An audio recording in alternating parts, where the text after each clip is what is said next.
Up now on the docket, Don Lemon, our moral arbiter who's trying to tell us what bad people we are night after night, is, I say, credibly accused of sexual assault. This is not your average variety, case against a celebrity where there's no witness. There's no, right. Like this guy's got a witness who's brought this case against him, which I think makes this worthy of serious thought and consideration.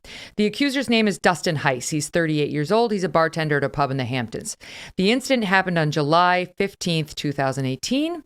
It, I believe, is undisputed that Mr. Heiss, Dustin Heiss, went to Murph's Backstreet Tavern in Sag Harbor in the Hamptons. He saw and recognized Don Lemon. He said, "Hey, Don, let me buy you a drink." He then turned to Nick, the bartender, and said, "Hey, Nick, get me 2 lemon drops." Haha, get it? Lemon drops. It's like how people get me the Kelly green t-shirt. Don apparently at first didn't want anything to do with it, looked at him and said, "I'm just trying to have a good time, man," and kind of blew him off. Dustin Heiss says, "I am not gay. I was not hitting on him. I'm a heterosexual male." But he took offense to it, took it as me flirting. This is all Dustin to FoxNews.com, who got an interview with him. Lemon allegedly approached Dustin Heiss, according to Dustin, a short time later. And this is what Heiss says happened. Quote, "About 5 or 10 minutes later, Don gets up, walks around the bar, comes right up to me, puts his hand down his board shorts. He rubs himself aggressively, his penis, and, quote, whatever else is down there." According to the lawsuit, Lemon put his hands down the front of his own shorts and vigorously rubbed his genitalia, removed his hand, then shoved his index and middle fingers into the plaintiff's mustache and under the plaintiff's nose. Lemon then allegedly asked a crude question about Heiss's sexual preferences, saying, "Do you like," I don't say the P word, but the P word or the D word, and then repeatedly kept saying, "P or D, P or D." He said it like 3 or 4 times, according to the plaintiff, who says, "I was like, whoa, man, what the hell?" He says he was left shocked and humiliated, was traumatized, fled the bar, said it was vile, it was disgusting, it was humiliating, it was inhumane, and has an eyewitness named George Gonales, who managed Dustin Heiss at another bar, saw the whole thing, and says, at first I thought it was like funny. I was making fun of him. And then I realized the guy was genuinely traumatized and that this is bullshit. Don Lemon's denied all of it. I want to be fair to him, even though I don't like him. Totally denied, vigorously denied all of it. Said it never happened. Said this guy's trying to do a shakedown for dough against him. So you guys tell me, because you handle civil cases as well. That's what this is, not criminal. What do you think is going on here, Mark? Okay, so the first thing was, wow, this is really detailed, right? When it's that detailed and that unusual, it tends to suggest that it might have happened. That said, I don't know. I mean, the guy backing him up is not an independent witness. It's his boss, I'm wondering really if this even did happen. His claim for, over $1 million, it seems like a bit of a money grab. If it really did happen, what is the dollar value on that? Which is a separate issue. But it goes back to the first one. When you start demanding, "Oh, my life is horrible, I'm depressed as a result," I start to question the whole thing. Okay, because the reports are that his lawyers made a demand of $1.5 million in exchange for not filing the lawsuit, not going public with the lawsuit, and that they were allegedly offered by Lemon and his team 6 figures, but that wasn't enough. I mean, 6 figures for something like that's nuisance value. You pay $100,000, that's like go away just to spare me the public embarrassment.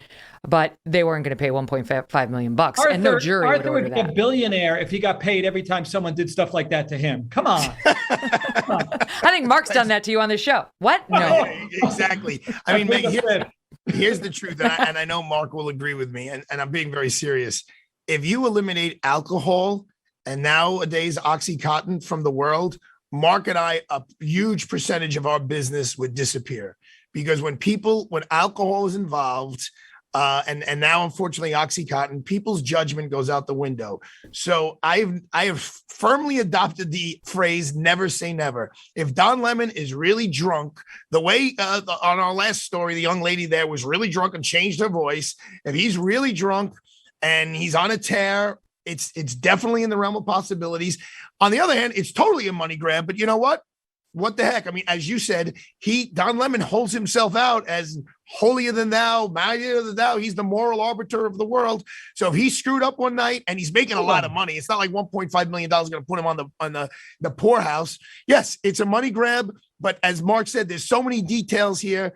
There is a ring of truth that something along those lines had to have happened. Arthur. So because he holds himself out to be holier than thou, and because maybe he's got deep pockets, somehow you let someone make a mockery of the civil system, assuming it took place. It's not a mockery. Who knows what a jury will do? A jury may give him $5 million.